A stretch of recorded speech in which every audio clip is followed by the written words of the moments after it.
오늘은 에베소서 3장 1절에서 13절 말씀을 가지고 사도 바울에게 계시된 하나님의 계획이라는 제목으로 성경 공부를 시작하겠습니다. 하나님의 넘치는 은혜로 사도 바울에게 계시된 하나님의 계획은 교회의 목적을 바로 알고 하나님의 계획 속에서 교회의 역할이 무엇인지 잘 배우는 것입니다. 교회라는 단어를 들었을 때 여러분에게 가장 먼저 떠오르는 이미지는 무엇입니까? 종탑이 멋지게 솟아올라 있는 교회의 멋진 예배당 건물입니까? 아니면 목장과 교회 안에 있는 영혼을 잘 섬기지도 않으면서 단지 신앙생활을 오래 했다는 이유만으로 영적인 척하며 잘난 척하는 위선자의 모습을 한 교회 지도자의 모습이 교회인가입니다.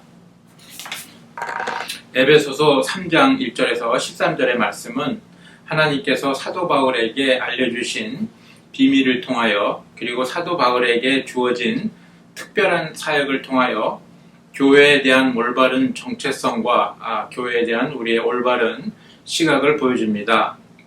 사도 바울에게 계시된 하나님의 계획 속에서 교회가 가지고 있는 역할과 위치를 분명히 보여줍니다. 여기서 계시의 뜻은 커튼 뒤에 숨겨져 있어서 보이지 않는 것을 하나님께서 손수 여시고 우리가 알도록 보여주는 것을 뜻합니다. 오늘의 학습 내용은 두 파트로 나누어져 있습니다. 3장 1절부터 6절 사도 바울에게 계시로 알려준 비밀, 그리고 3장 7절에서 13절의 말씀 사도 바울에게 맡겨진 사역이라는 제목으로 공부를 하겠습니다. 그러므로 이방 사람 여러분을 위하여 그리스도 예수의 일로 갇힌 몸이 된 나 바울이 말합니다.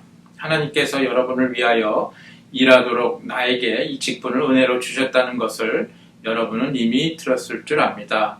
하나님께서는 나에게 그 비밀을 계시로 알려주셨습니다.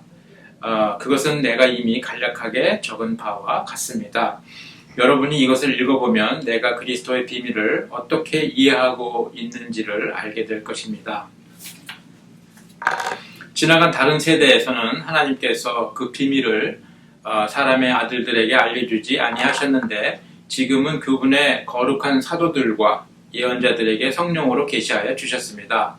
그 비밀의 내용인즉 이방 사람들이 복음을 통하여 그리스도 예수 안에서 유대 사람들과 공동 상속자가 되고 함께 한 몸이 되고 약속을 함께 가지는 자가 되는 것입니다.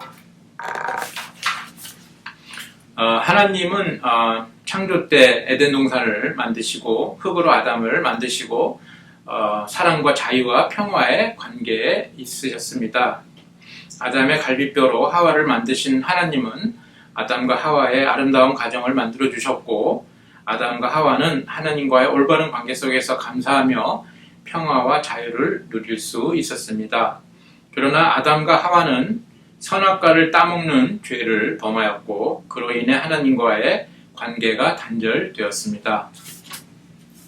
하나님과의 영적인 관계가 단절되자 인간의 삶 속에는 세상적인 가치관이 지배하게 되었고 인간 세상의 죽음의 삶이 후손들에게 이어지게 되었습니다. 하나님은 타락한 인간을 창조 때의 모습으로 회복시키려는 놀라운 계획을 가지고 계셨었는데 이것이 바로 예수 그리스도를 통한 회복입니다. 성경은 이것을 로마서 5장 17절에 잘 기록해 놓고 있습니다. 아담 한 사람의 범죄 때문에 그 한 사람으로 말미암아 죽음이 왕노릇하게 되었다면 넘치는 은혜와 의의 선물을 받은 사람들은 예수 그리스도 한 분으로 말미암아 생명 안에서 왕노릇하게 되리라는 것은 더욱더 확실합니다. 사도 바울은 하나님께서 알려주신 하나님의 비밀한 계획의 본질을 6절에 잘 기록해 놓고 있습니다. 이 비밀은 인간이 죄를 지어서 단절되었던 하나님과의 모든 관계가 예수 그리스도를 통하여 온전히 회복되는 것을 다음과 같이 설명하고 있습니다. 이방 사람들이 복음을 통하여 예수 안에서 공동 상속자가 되고 한 몸이 되고 유대인과 이방인이 한 몸이 되었다는 소리죠. 약속을 함께 가지는 자가 되는 것이 하나님께서 미리 사도 바울에게 계시로 알려주신 비밀입니다. 이 놀라운 비밀을 안 사도 바울은 이방인에게 전도하기 시작합니다. 유대인과 이방인이 연합하여 한 몸을 이루고 성숙해져가는 교회의 모습을 하나님의 계시를 통하여 사도 바울은 본 것입니다. 이방인을 향한 하나님의 은혜의 계획을 위한 사도가 되었고 그들을 위해 일하다가 갇힌 몸이 되었노라고 1절에서 말하고 있습니다. 5절에 나오는 지나간 다른 세대에서는의 뜻은 예수님이 오시기 전인 구약시대를 말합니다. 아담과 하와가 하나님께 범죄함으로 파괴되었던 가정을 회복하는 영적인 가정 공동체가 가정교회입니다. 즉 성경에서 말하는 가장 성경적인 교회가 되려고 노력하는 교회가 가정교회라는 뜻입니다.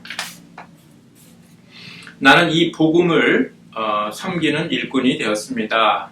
내가 이렇게 된 것은 하나님께서 그분의 능력이 작용하는 대로 나에게 주신 그분의 은혜의 선물을 따른 것입니다. 하나님께서 모든 성도 가운데서 지극히 작은 자보다 더 작은 나에게 이 은혜를 주셔서 그리스도의 헤아릴 수 없는 부요함을 이방 사람들에게 전하게 하시고 만물을 창조하신 하나님 안에 영원 전부터 감추어져 있는 비밀의 계획이 무엇인지를 모두에게 밝히게 하셨습니다. 그것은 이제 교회를 통하여 하늘에 있는 통치자들과 권세자들에게 하나님의 갖가지 지혜를 알리시려는 것입니다. 이 일은 하나님께서 우리 주 예수 그리스도 예수 안에서 성취하신 영원의 뜻을 따른 것입니다. 우리는 그리스도를 믿음으로써 그분 안에서 확신을 가지고 담대하게 하나님께 나아갑니다. 그러므로 여러분을 위하여 당하는 나의 환난을 보고서 여러분이 낙심하는 일이 없기를 바랍니다. 내가 당하는 환난은 여러분에게는 영광이 됩니다. 예수 그리스도를 통해 이 땅에 드러난 하나님의 비밀스러운 계획을 미리 알아버린 사도 바울에게 맡겨진 사역은 두말할 것도 없이 하나님의 계획을 교회를 통하여 완성시켜 가는 것이었습니다.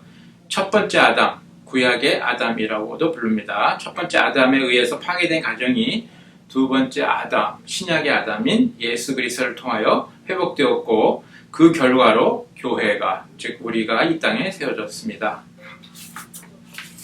따라서 교회의 머리 되시는 예수 그리스도를 따라서 그리스도의 몸된 교회인 우리가 하나님의 계획을 잘 완성시켜 나가야 한다고 에베소서 3장 7절에서 10절의 말씀을 통하여 사도 바울은 하늘의 비밀을 밝히고 있습니다.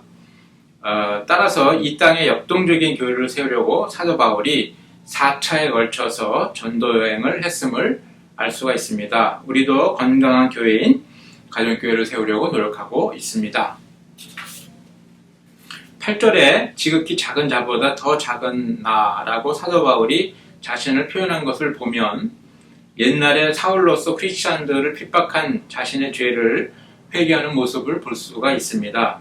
10절을 보면 예수 그리스도를 십자가에 못 박아 죽인 사탄의 세력들도 자신들이 승리했다고 착각하였던 것이지 예수 그리스도의 보혈의 피로 이 땅에 회복이 일어나게 되리라는 것을 몰랐던 것을 알 수 있습니다. 따라서 사도 바울에게 하나님의 계시로 보여준 교회의 모습과 비밀리에 맡겨진 사역들도 사탄은 몰랐다는 이야기가 됩니다.